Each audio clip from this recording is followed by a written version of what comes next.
Kristus voskrese, voistinu voskrese, Kristus slávne vstal z mŕtvych, naozaj vstal z mŕtvych.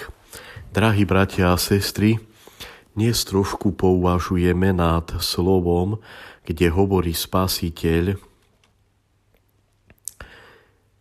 Ja som chlieb života. Vaši otcovia jedli mánu na púšti a pomreli. A on hovorí: neusilujte sa o pominuteľný pokrm, hovorí Spasiteľ, ale o pokrm, ktorý zostáva pre večný život, ktorý vám dá Syn človeka. Pokrm, ktorý zostáva pre večný život, ten chlieb, to je jeho duch. To je duch Krista, duch lásky, duch milosrdenstva, duch dobroprajnosti, duch odpúšťania. A práve my môžeme takto ako v pokore si povedať, že pre nás ešte jeho chlieb, jeho duch nie je chlebom. Pre nás je chlebom ešte vonkajší svet. Pre nás je chlebom internet, televízia, správy, informácie, rôzne informácie, ktoré dostávame v dedine, v meste, v televízii. My sa živíme týmto chlebom. Viac krmíme dušu informáciami. Pre nás ešte jeho duch nie je chlebom. A preto, aby sme mali jeho chlieb, ktorý vedie do večného života, preto treba vzývať jeho meno: Ježišu, zmiluj sa. Ježišu, odpusť. Z lásky k tebe, Pane Ježišu, zriekam sa všetkého, čo sa teraz krúti v mojej hlave.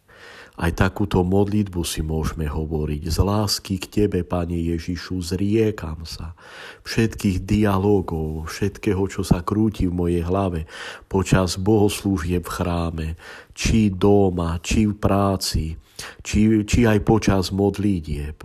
Pane Ježišu, požehnaj tie osoby. Pane Ježišu, daj zdravia, daj šťastia tým osobám.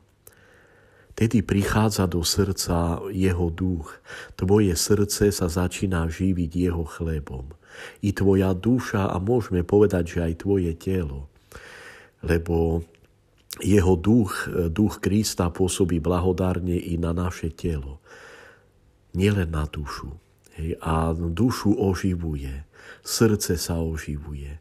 Viac počujem blížneho. Viac počujem jeho potreby. Viac počujem to, čo vlastne on potrebuje. Či v rodine niekto, či doma, či v práci. Takže odpusť nám, Ježišu, že tvoj chlieb ešte nie je pre nás chlebom, že necítime hlad, ani smäd po vode, po živej vode, ktorú ty dávaš, ako si povedal Samaritánke. A že ešte netúžime tak po tvojom chlebe, ale po tom chlebe viac túžime, ktorý prichádza zvonku. Odpusť, Ježišu.